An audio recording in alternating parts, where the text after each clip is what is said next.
Good morning, everyone. Welcome to Unity of Wimberley, Texas, and our live stream service for Sunday, September 5th, 2021. I am Reverend Kit Holmes. The entire service today is coming to you from my home in Northwest Michigan as we continue to bring our live stream service to you remotely. We know that you have a lot of options to watch services and anything that may inspire you, and we are so grateful that you chose Unity of Wimberley this morning or whenever it is that you are watching this service. Tomorrow, Monday, September 6th, in the United States is the Labor Day holiday. This holiday was created to honor the American worker and all of the achievements, and it became a federal holiday in 1894. So today, let's honor the spirit, the hard work, and the commitment that we have, not only as in our daily jobs, our daily work, but our spiritual work, our spiritual growth. We'd also like to send out an especially special thanks to the essential workers, the healthcare workers, the emergency service personnel who have just been going at it nonstop, not only with the pandemic, but the recent Hurricane Ida and the remnants that flooded the Northeast, the tornadoes that came out of that storm, the flooding in Tennessee, the wildfires in California, Arizona, all over the West. Too much water in the East, not enough water in the West. We just give our thanks, our blessings to all of those people who demonstrate daily their commitment to caring for one another, to caring for us. Thank you so much, and happy Labor Day. So as we sync our awareness with the divine substance in our talk and the theme today, let us join our hearts together in celebration and in song. All that I need comes to me.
Today's reading is from the Science of Mind magazine and Guide for Spiritual Living for Sunday, September 5th, 2021. It's written by Reverend Dr. Raymond Anderson, who is the senior minister at the Greater Baltimore Center for Spiritual Living. Sometimes I think evolution is not just an upward spiral, as is often presented. Sometimes I think it is also an ever-widening lateral spiral that moves from the I, me paradigms to the we. It is the ever unfoldment of love that makes me want to reach out and hug people and support the members of my community. And it doesn't stop there. It is the ever becoming that urges me to get involved in activities and events that are not specifically and directly affecting me or my community. For example, I am not, nor do I personally know, any homeless veterans, and yet I have volunteered at a facility where we cooked, served, and dined with those who are. What would happen if we began to think less about evolution as an upward movement and more a committed engagement to serve? A commitment to shift from me to we, from the individual focus to the collective? Evolving is like breathing. When we learn to meditate, we become more conscious of our breath. As we become more conscious, we then modify our breathing to breathe more fully and more effectively. Evolution is the active, conscious, diligent process of living more fully, loving more fully, and letting ourselves be more fully what we are as divinely magnificent beings, moment by moment and breath by breath. Today's affirmation is, today I breathe more fully, I love more fully, and I live more fully. I know my evolution is not where I go, but rather the life I show. Let's take that into prayer for this morning.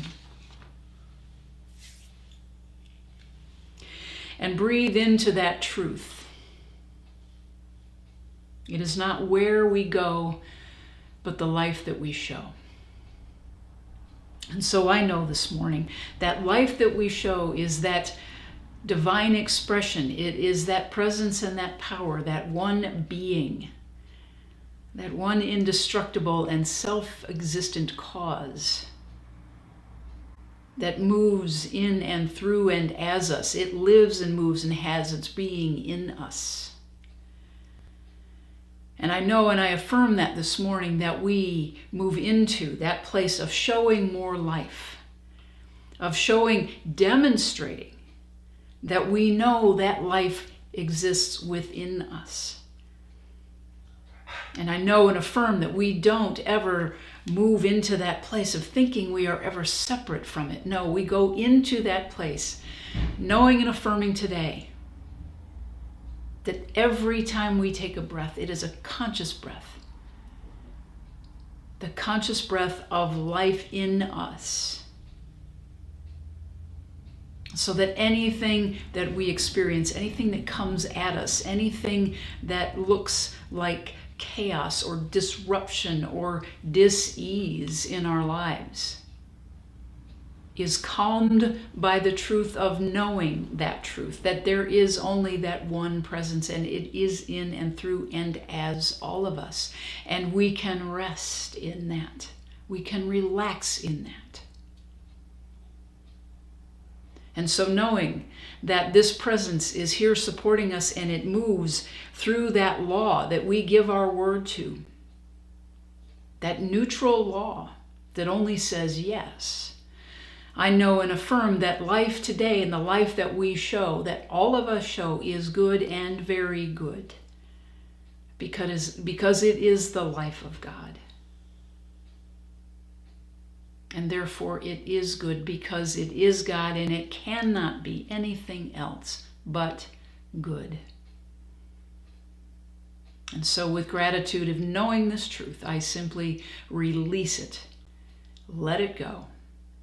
And we affirm it by saying, and so it is.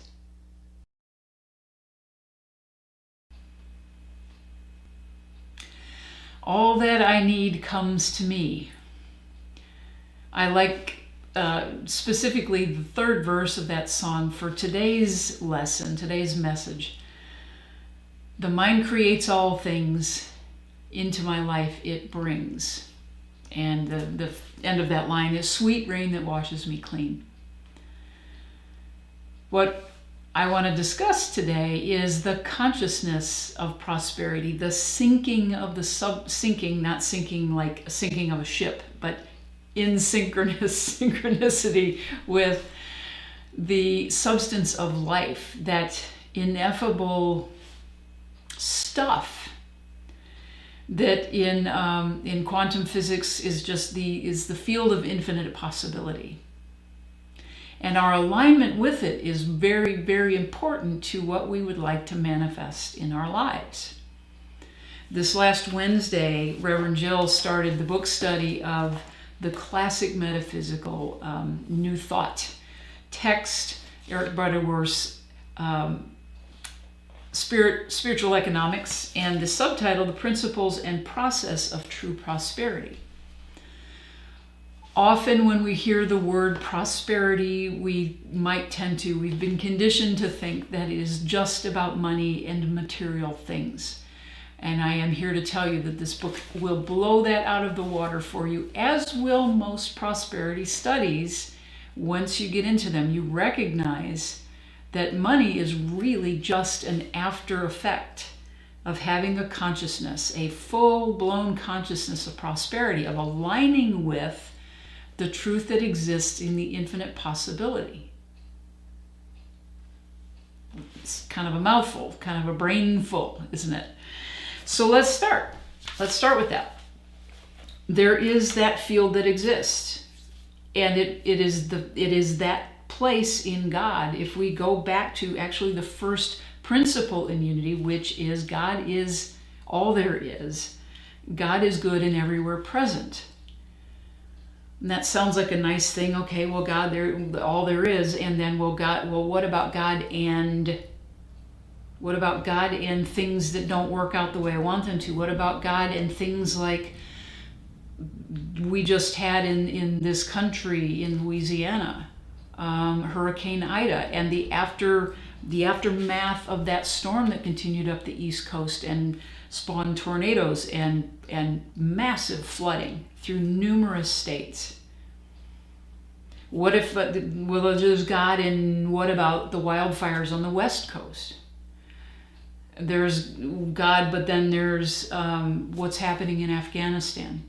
There's God, and there's that sense of duality. There's a sense of separation. God is all there is. That's the premise. That is the belief. That is the truth teaching in New Thought. Because if we break that down and back it up, it's our perception that there is God and something else, but there is not. There is our perception of the things that happen in our human experience that conditions us to believe there must be God and something else. So we've got to really pull back. We've really got to dive into the idea, to the concept, and to the truth that there is only God. And God is good and everywhere present. It is also, interestingly enough, not surprisingly, because we're in New Thought, that God is all there is the first step, is the recognition. That's the first step of what is called spiritual might treatment in Science of Mind, which is in Science of Mind magazine is where the reading came from this morning. And it's that first thing that we move ourselves consciously into a place of recognizing, really remembering, reminding ourselves, that this is the truth. And if we don't start there, we are always going to be coming from that place that there is something outside of God. And it's not true. It's not true. So let's go into diving into that. Right off the bat, in Spiritual Economics, Eric Butterworth, in the very first chapter, he has an affirmation that he says, God is my instant, constant, and abundant source of supply. And there are many of those very short, very, very affirmative, very powerful affirmations in this book. So I recommend that. I recommend you also getting in the class on Wednesdays to the discussions, because they're really, really deep and really good. Manifestation happens. We bring the good into our experience, the manifestation, the human being able to see, touch, taste, feel, whatever that is, to experience that. It happens when we are aligned. when we align with that truth, that everything does exist in possibility and way beyond the possibility beyond anything that our limited human thinking could come up with. So we can go here and then we can go beyond. We can go beyond our limited thinking and say, yep, there we go. Okay, oh, it's infinite. So anything. That saying anything is possible sticks around for a really good reason. It's true. It's absolutely true. Ernest Holmes, the founder of Science Mind, he talks about there is a power for good in the universe and we can use it. He is also talking about consciousness. He's talking about that place of tapping into the one mind, the infinite intelligence that's available at all times.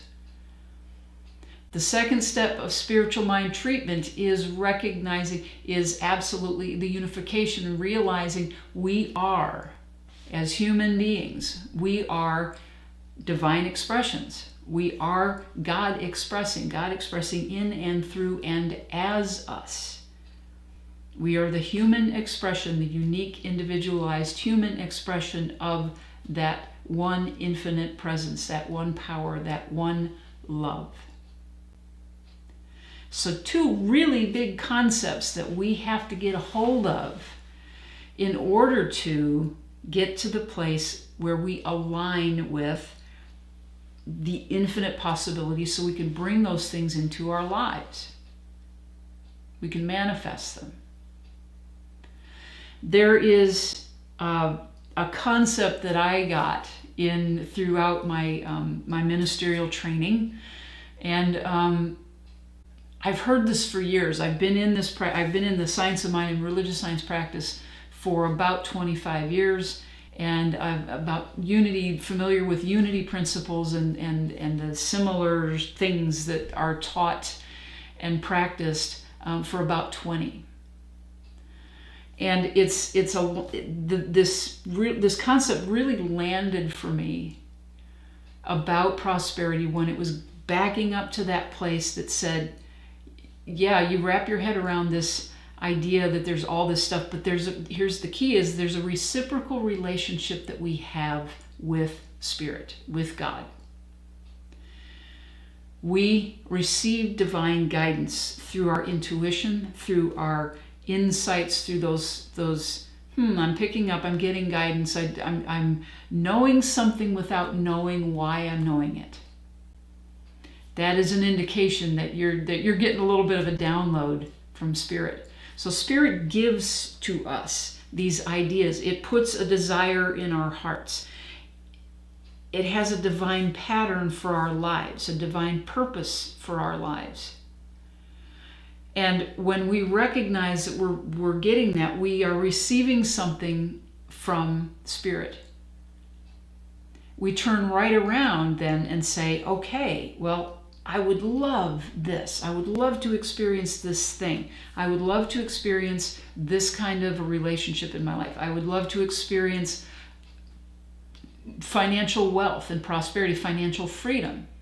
I would love to experience abundant, vibrant health. I would love to experience being out in the world, doing my purpose, doing my work in the world, doing it joyfully, doing it with gratitude, doing it with compassion and care for others. And so that's when we put it back into that substance, and we say, okay, this is what I would love in my life. And then Spirit gives us the next step right back and says, okay, here's your next action step.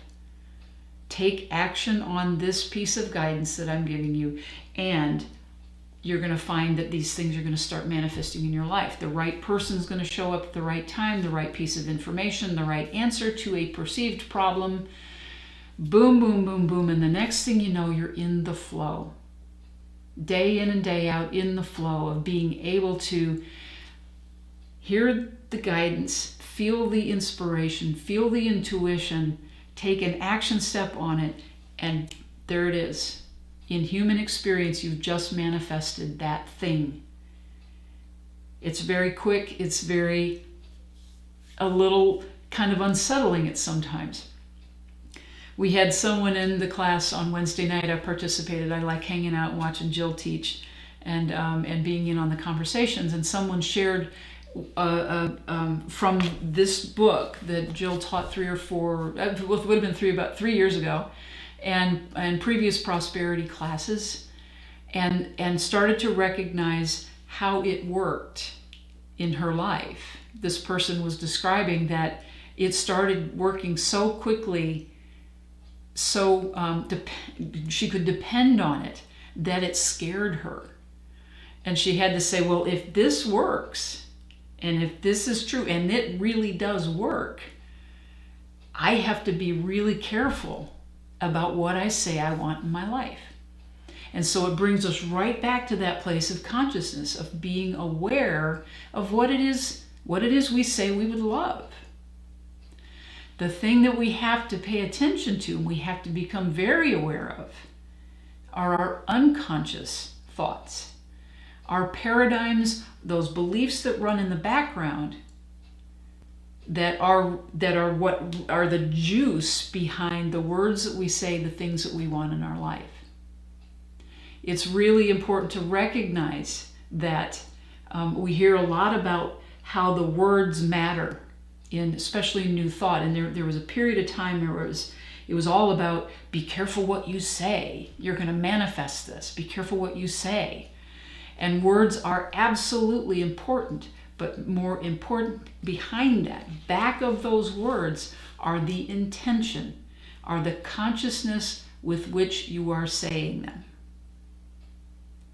We talk about this a lot, especially in areas when it comes to our health, when it comes to our finances. Those are the two biggies that we as ministers get prayer for all the time. The health is when out of habit we will say, I am so sick of my job. I'm so sick of being poor.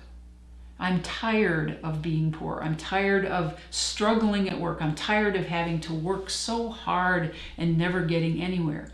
We put a consciousness right there of lack around the very thing that we are saying we want to support us, to supply us. We want to make a good living. We want to be able to support ourselves. We want that financial freedom. And yet we are sending an unconscious message to the infinite potential, the infinite possibility, the realm of infinite possibility, this substance. We are sending a message saying, no, not so much. I'm tired, I'm sick, I'm worried, I'm scared. We have to become very, very, very aware of those patterns and things that are pretty much running the show for us. And we wonder why we can't manifest. It's because we are not aware that we have a set of beliefs of limited thinking. And they are not necessarily ours. They were most likely handed down to us at a very early age from our parents, our grandparents, and all of those things. So it is most important for us to become aware so that we can align and sync with substance. There is part of this teaching, and I'm just scratching the surface here. This is an 8-week book study that Reverend Jill is doing, so I'm just giving you the little bit of the introduction, taking you right back to the basics of Metaphysics 101. God is all there is. We have to be aware that it is in us. We have to be aware of our word and our consciousness and what it is that the beliefs behind our words and our actions. In spiritual mind treatment, as I've mentioned before, the third step to that, there's 5 steps to it. The first is, I said, recognizing that there is only God. God is all there is, nothing outside of it. It transcends, it's immanent, transcendent, it's everywhere, it's everything. We are a part of that. We are expressions of that. That's the unification step. We are that. We are not all of it, but we have that in us. We have that God, Spirit, whatever name you want to give it, operating through us and as us. The third step is the realization step. And it's realization because we realize we are aligning with a truth that already exists in infinite potential. That's a lot, it's a big concept. But it's called realization because we are not creating anything new.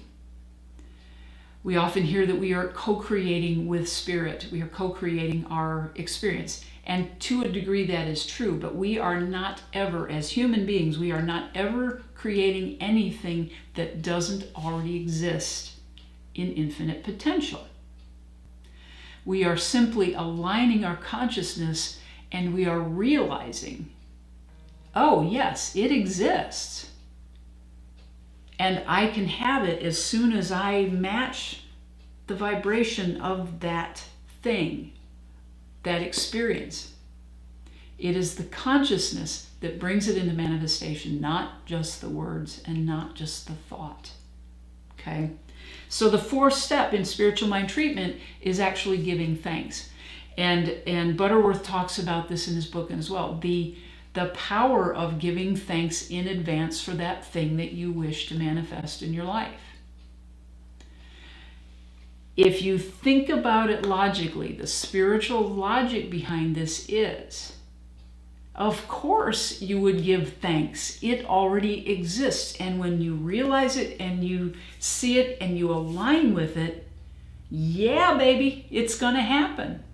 It is happening. It has already happened. It is already a truth in the one mind of God.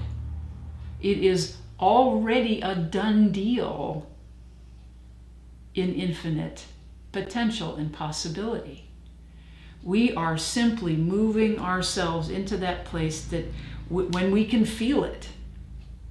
I know that when I'm doing a spiritual mind treatment for myself or for somebody else, and I get the ego and I get all of the well, what ifs and the fears and whatever, the conditions and the circumstances out of the way, and I open to that truth, I can feel it in my body. I can feel it from head to toe. It's a sense of joy, it's a sense of peace, and it is a natural, the natural byproduct is gratitude. So it's like, yeah, I am absolutely grateful in advance that this is already existing. And when I land that, when it lands there in that place in my physical being, the manifestation is very, very quick. And so how do we get there? How do we get there? Well, the short answer to that is come to class on Wednesday nights. Get the book if you can't. Read the book. Join in any of the discussions that you can on Wednesday nights.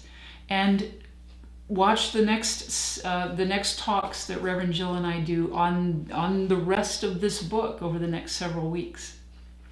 That's my short answer to you. Okay? And I'm going to leave you with that. Actually, I'm going to leave you with one other thing before we go into meditation today. And that is, we go back to the Gospel of John, first chapter. He actually revisits Genesis when he talks about the Word. He revisits Genesis saying, in the beginning was the Word, and the Word was with God, and the Word was, let me try that again. In the beginning, there was the Word was with God, and the Word was God. And the Word was God is, again, all contained, nothing outside of God. So consciousness is God. Manifestation is God. Thoughts, actions, everything in our being is God. Ponder that. We're going to ponder that a little bit more in meditation, but just tuck that away. Just hang on to it for a minute. And I'm going to close with actually another chapter of Genesis. It is called the Lost Chapter of Genesis. And some of you may have heard this before. One day Adam was walking in the garden and cried out to God, "You used to walk with me every day, and now I don't see you anymore. I'm lonely here, and it is difficult for me to remember how much you love me. And God said, I will create a companion for you that will be with you forever and who will be a reflection of my love for you, so that you will love me even when you cannot see me. Regardless of how selfish or childish or unlovable you may become, this new companion will accept you as you are and will love you as I do in spite of yourself. And God created a new being to be a companion for Adam. And it was a good companion, and God was pleased. And the new companion was pleased to be with Adam, and the new companion wagged its tail.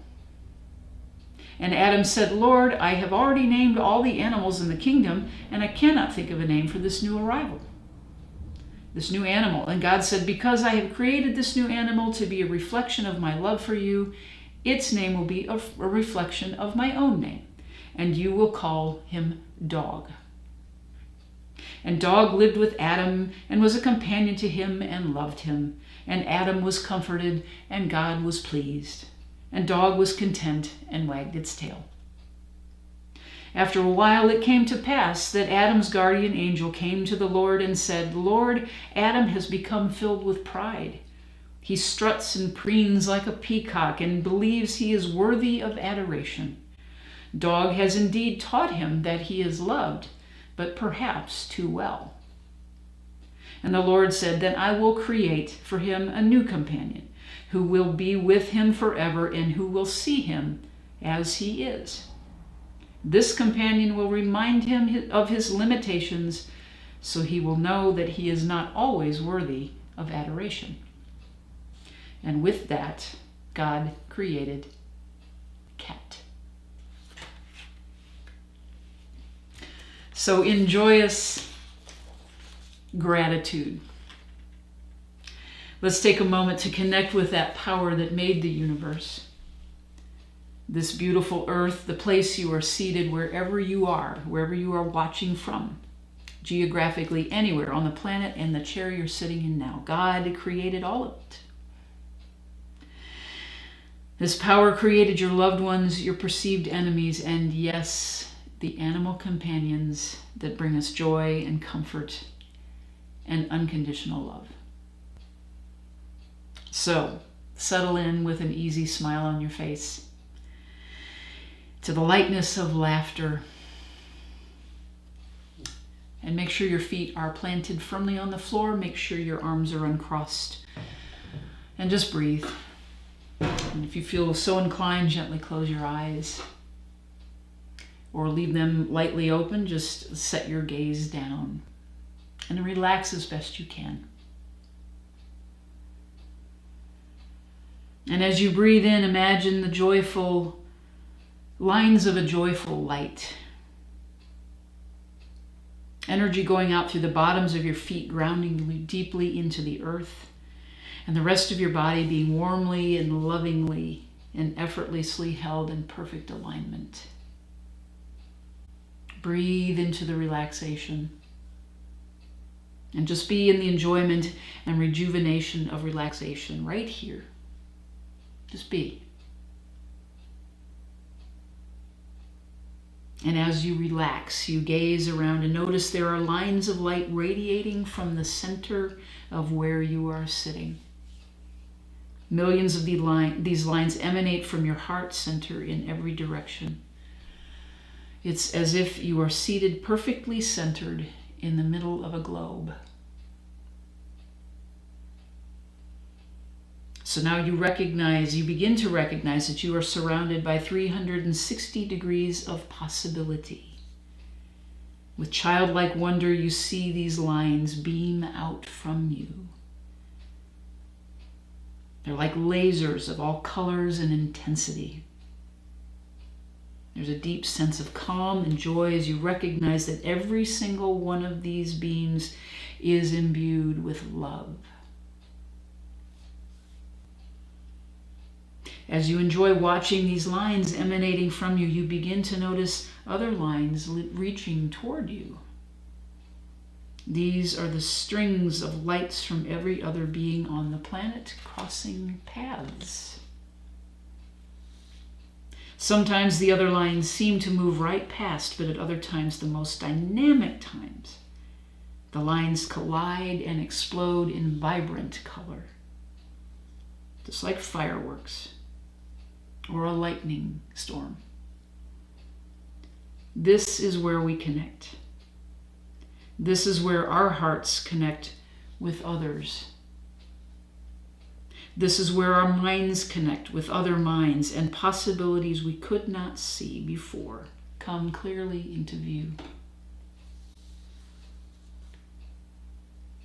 And even in the middle of the rush, this rush of creative energy, there is peace. And there is joy, and there is a deep, deep sense of connection.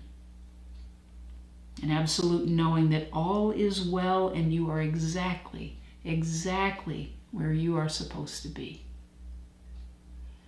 So breathe that. You are exactly where you are supposed to be. There is no doubt that you are connected to an infinitely loving source that holds every answer and every question. It is a source that not only created itself, the entire universe and everything in it, but evolves and expresses itself by means of you.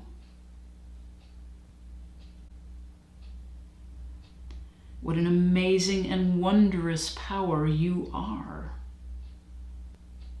You hold the same creative and potential energy that formed planets and ecosystems and the miraculous, intricate, and elegant systems of the human form. You will have transcended the human condition when you trust in that power, when you recognize and fully embody the idea that you are made of the very same matter as stars, and that you are here to create and express for the pure joy of creating and expressing love in all of its forms. You will have transcended the human condition. This does not necessarily mean the end to your physical form. But you can truly be in this world, but not of this world. It is that same consciousness of Jesus and the Buddha and all of the ascended masters. We have heard many, many times that we can and will do the works of those masters, and greater still. You have the power in every single moment to change the landscape of your life. You have the gift of choice, the gift of perception, and the ability to choose your perspective. And the ability to choose that perspective is priceless. That is true prosperity. There is a power for good in the universe, and you can use it. Because you are that power. You are the thing itself, individualized as you. And you can see the hundreds of millions of other beings, all individualized, all carrying and expressing the power and the presence of God within. So breathe deeply, you wondrous light beings. Breathe deeply and wiggle your toes and your fingers. Feel your divine light reintegrating into your human form. Stretch and breathe and bring your awareness back to where you're seated. Wherever you might be in the world as you're listening and watching. Back into the human experience. And know that all is indeed well. Blessings and love to you, my friends. Namaste.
presence of joy within me, and all is well, all is well. I surrender to the power and presence of joy within me, and all is well. I am love, I am peace, I am joy. I am love, I am peace, I am joy, and all is well, all is well, all is well, all is well.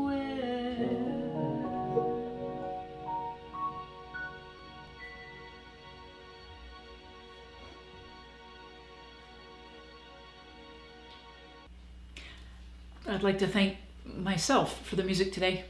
Just thought I'd make you laugh about that. Thank you, Kit Holmes, for the music today. You're quite welcome, Reverend Kit. How's that? Hope that worked. As part of our prosperity consciousness, we continue to give where we are spiritually nourished and inspired. We are grateful for the gifts that you have sent in already and affirm the gifts that you are sending now. We know that Spirit is working through us to support all that is needed in our community and beyond. There are 5 ways that you can share your financial gifts with Unity of Wimberley. You can text GIVE to 361-356-3184. That number is right there on your screen. You can click the donate button on our website, unityofwimberley.com. You can mail your checks to 455 White Wings Road, Wimberley, Texas 78676. You can tap Give on our church mobile app, and on Venmo, search for Unity of Wimberley. And so if you would take your gifts into your hands and into your heart and place your hand over your heart as we say this affirmation of abundance together. Divine love as me blesses and multiplies all that I am, all that I have, all that I give, and all that I receive. As we come to the close of today's service, we would like to take this moment to share a few things. At this time, we continue to gather with you on Sundays through live stream only. It is important that we stay connected as we prepare for the safe return to in-person services in the upcoming weeks.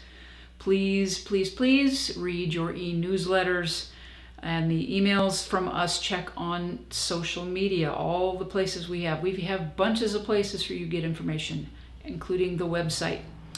We ask for your prayers and patience as we do our best to protect the health and well-being of everyone. Thank you for your patience. Thank you. Wednesday night class for September continues this week with Spiritual Economics, the Principles and Process of True Prosperity by Eric Butterworth.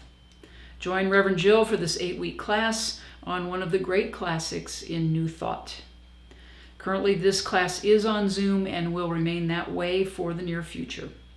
Again, check with social media, or better yet, come to the class and you will know if we're going to come back into in-person classes.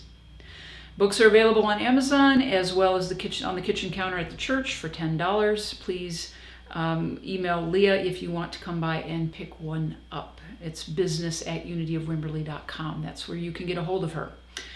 Thank you for joining us, and we will see you next week. Our special guest speaker is one of our very own chaplains, Aida Pearson, and she is talking on the evolution of prayer. She has a really, really wonderful spiritual journey, her story to share with you about how she has changed prayer in her life and what a difference it has made. Now please join me for the prayer for protection. The light of God surrounds us, the love of God enfolds us, the power of God protects us, the presence of God watches over us. Wherever we are, God is, and all is well.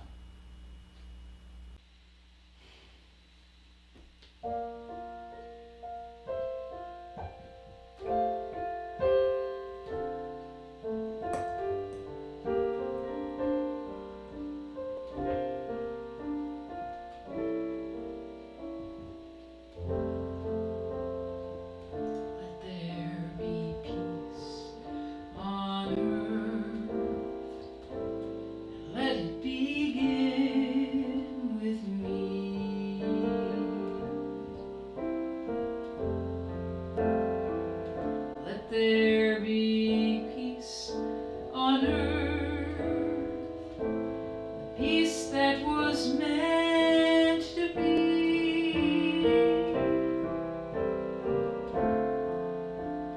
God as creator, we are family. Let us walk with each other.